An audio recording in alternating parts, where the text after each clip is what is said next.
Bayangkan seorang anak perempuan yang baru berumur 14 tahun, terus suatu hari dia ditawari uang $200 cuma untuk katanya sih memberikan sebuah pijatan ke pria yang lebih tua. Terdengar mencurigakan banget kan? Ya, jelas. Maksud saya bagi kita yang punya insting orang dewasa yang normal, ya pasti jawabannya itu bahaya. Tapi bagaimana kalau yang menawarkan pekerjaan itu bukan orang asing yang menyeramkan? Melainkan orang yang sangat dia kenal ya. Betul. Bagaimana kalau yang nawarin itu gadis paling cantik, paling populer, dan paling berkuasa di sekolahnya? Gadis yang tiba-tiba bersikap manis, meminjamkan baju bagus, dan bikin dia merasa kayak diakui gitu loh untuk pertama kalinya. Dan itu bukan sekedar nasib buruk, maksudnya itu adalah sebuah ekosistem eksploitasi yang dirancang dengan sangat brilian sebenarnya. Mengerikan itu. Sumber kita hari ini adalah wawancara yang sangat-sangat mentah ya, dari YouTube, Soft White Underbelly bersama Jenna Lisa Jones. Ya, dia salah satu penyintas dari jaringan Jeffrey Epstein. Benar. Dan misi kita untuk Anda yang mendengarkan hari ini, bukan cuma buat mengulang kisah kriminal sensasional yang udah sering seliweran di berita. Misi kita adalah mengurai anatomi dari kerentanan itu sendiri. Tepat sekali.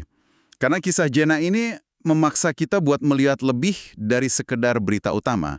Ini tuh studi kasus tentang kegagalan sistemik masyarakat kita. Tidak ada korban eksploitasi kelas atas yang tiba-tiba muncul dari ruang hampa. Pasti ada fondasi yang retak duluan kan? Selalu ada fondasi yang retak. Oke, mari kita urai retakan pertama itu. Karena, kalau kita mau paham kenapa remaja 14 tahun bisa segitu mudahnya masuk jebakan, kita harus lihat apa yang terjadi sama sistem pertahanan alaminya sejak dia kecil. Masa kecilnya sangat traumatis. Astaga, traumatis itu bahkan kurang pas rasanya. Waktu dia umur 5 tahun, pacar ibunya memukuli ibunya itu dengan brutal. Dibuang keluar rumah pas lagi turun salju. Iya, dan bagian terburuknya bukan cuma itu. Iya. Pria itu ngasih Jenna kecil sebuah pistol umur 5 tahun loh ini, dan menyuruh Jenna buat menembak ibunya sendiri. Itu gila.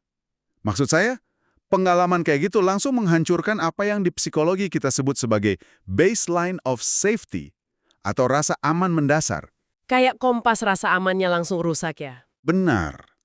Kalau rumah Anda sendiri yang seharusnya jadi benteng pelindungan, malah berubah jadi zona perang, otak anak itu nggak bisa lagi mendeteksi ancaman secara normal. Mereka hidup dalam mode bertahan hidup terus-terusan. Dan mode bertahan hidup itu nggak berhenti di situ, karena ibunya hancur setelah kejadian malam itu. Ibunya jatuh ke kecanduan pil resep yang sangat parah. Ya, dia melakukan yang namanya dokter shopping. Nah iya, dokter shopping. Di sumber wawancara itu, Jenna cerita, karena sistem data apotek zaman dulu belum terintegrasi, ibunya bisa berkeliling dari satu klinik ke klinik lain cuma buat memanipulasi dokter. Demi dapat resep obat penenang lebih banyak kan? Betul banget. Dan Jenna yang masih anak-anak itu, dia terpaksa tidur di kasur yang sama dengan ibunya. Bukan buat bermanja loh ya. Cuma buat memastikan ibunya nggak menjatuhkan rokok yang menyala terus membakar rumah mereka saat ibunya tertidur karena obat. Itu fenomena yang kita kenal sebagai parentification yang ekstrim. Anak yang jadi orang tua buat orang tuanya sendiri. Persis. Anak dipaksa mikul tanggung jawab hidup dan mati orang dewasa. Kalau energi seorang anak habis cuma buat jaga supaya keluarganya nggak mati terbakar ya, gak ada ruang emosional tersisa buat perkembangan diri atau batasan pribadi. Mereka bahkan gak punya waktu buat mikir kalau mereka tuh layak dilindungi. Dan puncaknya, ini kejadian pasca tragedi 911, ibunya kena gejala putus obat yang parah banget sampai berhalusinasi.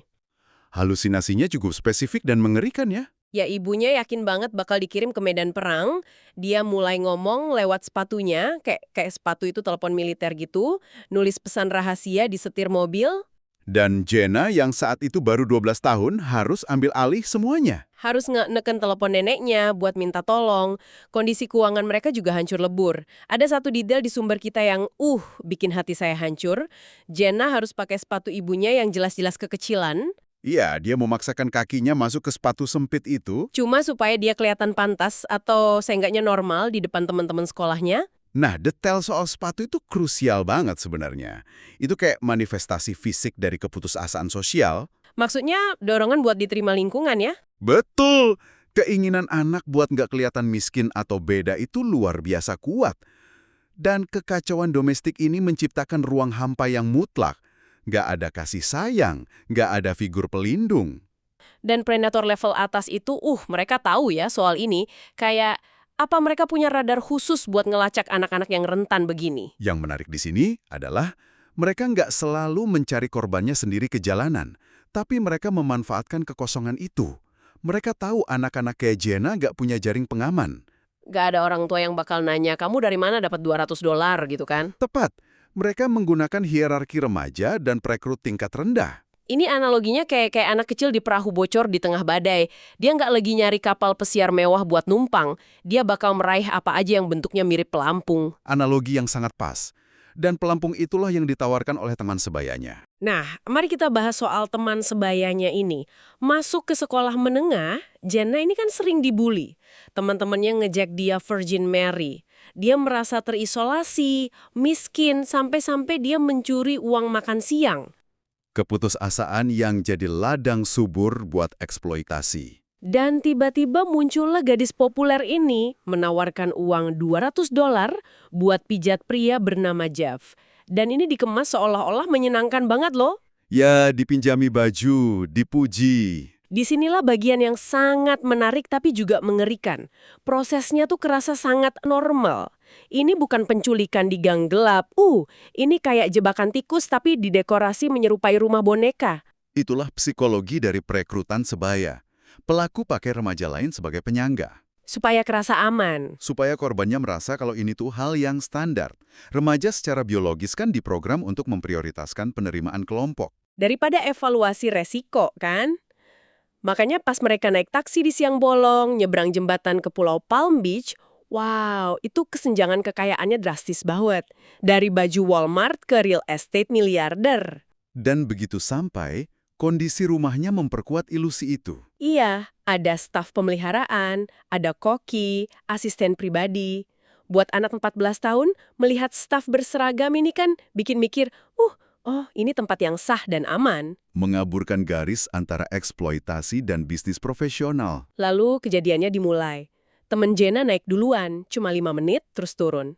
Ditolak karena katanya terlalu berkembang. Lalu giliran Jenna masuk. Ke ruangan yang dibuat mirip ruang pijat. Iya, dan di meja ada pengatur waktu, kayak timer untuk rebus telur itu. Pria itu masuk, muter timernya buat 30 menit. Dan ekspresinya langsung berubah. Jenna bilang wajahnya kayak wajah badut gila. Pria itu melecehkannya. Kehadiran timer telur itu menunjukkan betapa mekanis dan terstrukturnya kejahatan ini. Seram banget. Dan gadis yang bawa mereka ke sana, dia dibayar komisi cuma karena nganterin target. Tapi yang bikin saya bener-bener gak habis pikir, ngapain teman-temannya di bawah? Bersantai di tepi kolam renang. Kenapa bisa mereka santai-santai di kolam renang saat hal seburuk itu terjadi di atas? Nah, itu fungsi penyangga sosial yang saya sebut tadi. Pas Jenna turun dengan keadaan hancur, dia lihat teman-temannya ketawa-ketawa.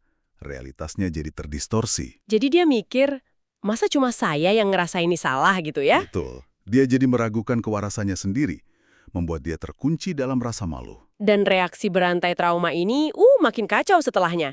Anda mungkin mikir dia bakal menjauh dari dunia malam, tapi di hari yang sama, si perekrut ini bawa Jenna ke klub telanjang. Saya nonton tindakan seksual di ruang belakang. Pemahamannya soal kontrol, tubuh, dan uang itu dirombak paksa dalam beberapa jam. Makanya pas umur 16, dia memutuskan buat jadi penari telanjang. Jika kita hubungkan ini dengan gambaran besarnya, ini adalah pencarian kendali. Mencari kendali lewat jalur yang salah ya. Bagi dia, di klub malam, dialah yang nentuin harga. Beda dengan di Palm Beach, korban eksploitasi anak sering ngulang siklus ini karena kompas rasa aman mereka udah hancur. Termasuk pas dia umur 18, dia menikahi pria yang jauh lebih tua, teman dari ayah temannya sendiri. Pria yang suka ngasih dia $100 tanpa alasan. Dia cuma mau ilusi keluarga normal. Mencari sosok pelindung di dunia yang buas. Tapi rasanya ini tuh kayak, keluar dari mulut harimau terus dengan sengaja jalan masuk ke mulut buaya.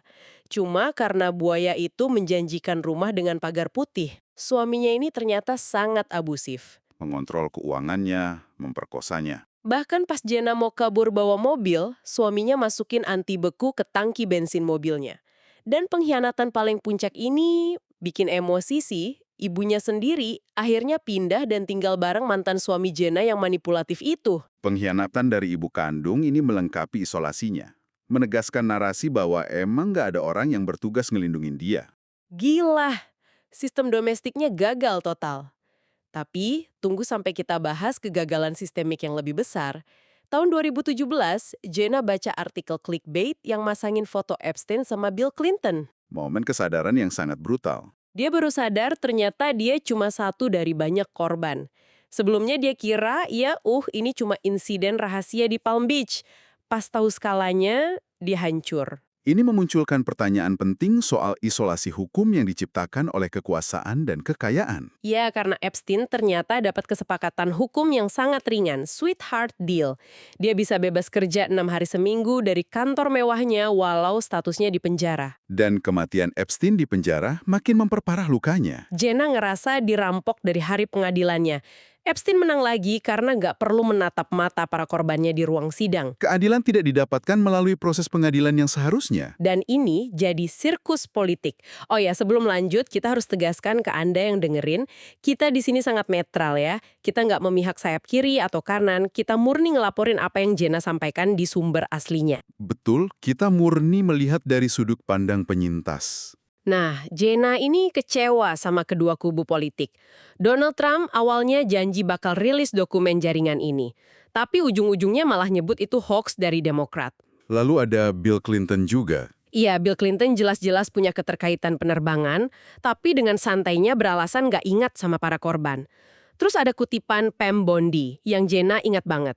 Pam Bondi bilang, kalau kita mengejar semua orang yang terlibat, pemerintah kita akan runtuh. Pernyataan itu merujuk pada elit seperti Lex Wexner dan lainnya. Keadilan di sini terasa kayak permainan catur yang curang banget. Semua pion dari berbagai warna dikorbanin tanpa henti, cuma demi memastikan para raja tetap aman di atas papan. Gimana korban bisa sembuh kalau rasa sakit mereka malah dijadiin senjata politik? Sangat sulit. Rasa sakit mereka direduksi jadi sekedar alat tawar-menawar politik. Makanya wajar kalau Jenna dan korban lain kehilangan kepercayaan total pada institusi. Termasuk sekolah ya.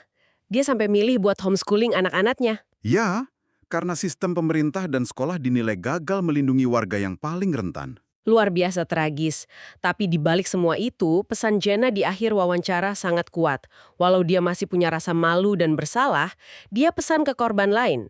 Anda gak sendirian, dan Anda sangat berharga. Pesan bertahan hidup yang sangat krusial, sekaligus peringatan buat kita semua bahwa predator bersembunyi di balik fasad normalitas. Tepat.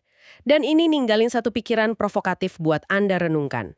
Kalau sebuah sistem masyarakat bisa dengan segitu mudahnya menutup mata terhadap eksploitasi, cuma karena pelakunya punya uang dan kuasa, lalu apa sebenarnya nilai dari mata uang keadilan di dunia kita ini?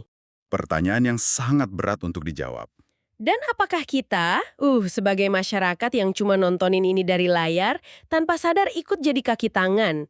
Terutama kalau kita cuma memperlakukan realitas mengerikan ini sekedar sebagai hiburan berita sensasional dan bukan sebagai keadaan darurat kemanusiaan yang nyata. Sesuatu untuk Anda pikirkan. Terima kasih sudah mendengarkan penelusuran mendalam kita dan sampai jumpa di diskusi berikutnya.